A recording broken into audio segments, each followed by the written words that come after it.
St. Margaret of Scotland. Chapter 2. St. Edward invites the Princess Margaret and her family to England. At the Conquest they retire from England and are driven by a storm into Scotland, where the Princess Margaret is married to King Malcolm III.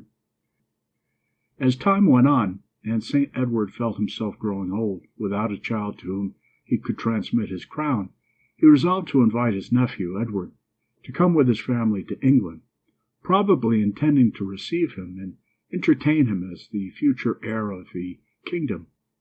The Bishop of Worcester carried this invitation into Hungary, and the younger Edward acceded without difficulty to the wishes of his uncle. Margaret must have been about 10 or 11 years old when her father returned, with all his family, to his native land. He did not long survive the change, and thus his only son, Edgar the Atheling, became the heir presumptive of St. Edward. Now it seemed as if fortune were at last about to favor our young princess.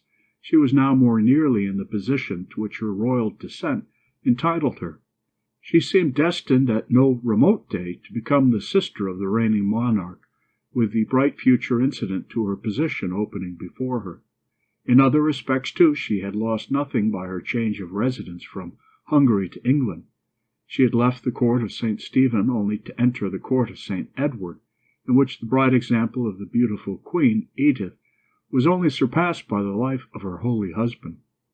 The company of saints does not always indeed make saints. But where the disposition toward what was good was so decided as in the case of young Margaret, the society first of her uncle Stephen, and next of her grand-uncle Edward, must have powerfully assisted the tendency of her own mind to the practice of perfection. During his early days of adversity, St. Edward had made a vow of pilgrimage to Rome.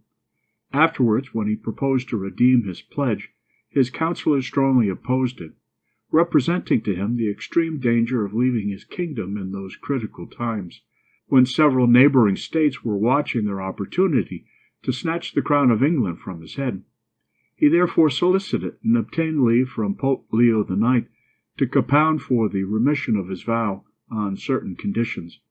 One of these was that he should enlarge the Benedictine monastery at Westminster. The work approached its close in the year 1065, and on Holy Innocents' Day the abbey church was dedicated with great ceremony to the service of God, in honor of his blessed apostle, St. Peter. St. Edward had been declining in health for some time before, and was unable to be present at this great ceremony. Queen Edith, therefore, represented her husband on the occasion. Our young Margaret, now 19 years of age, was one of the ornaments of the court on that day.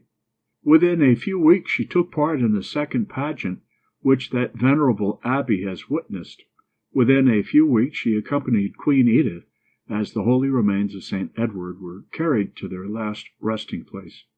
Edgar the Atheling was now by right King of England, but he was no match for the rough and unscrupulous soldiers who coveted his crown. Harold, son of the late Godwin, Earl of Kent, and brother of Queen Edith, at once laid claim to it, on the pretense that it had been bequeathed to him by St. Edward. William, Duke of Normandy, also made a similar claim, on a similar pretense, and soon after, landing in England with an army in support of his pretensions, he defeated and killed Harold in the memorable Battle of Hastings, and thus at one blow became master of the kingdom.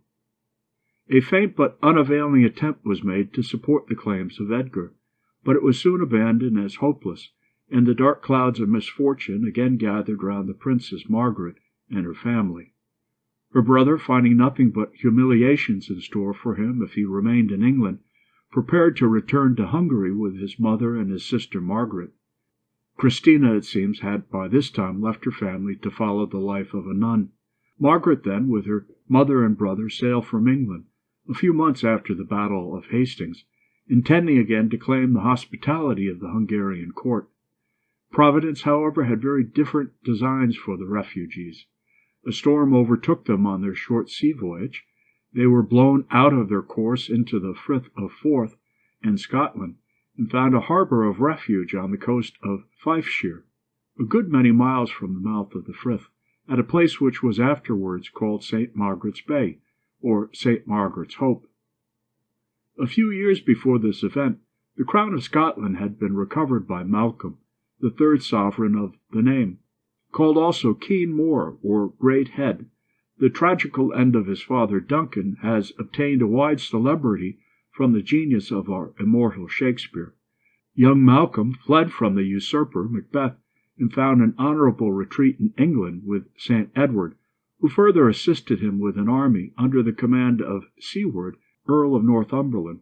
The treacherous Macbeth was killed in battle, and the young king regained his rights the same year that Margaret and her family were invited to come and reside in England.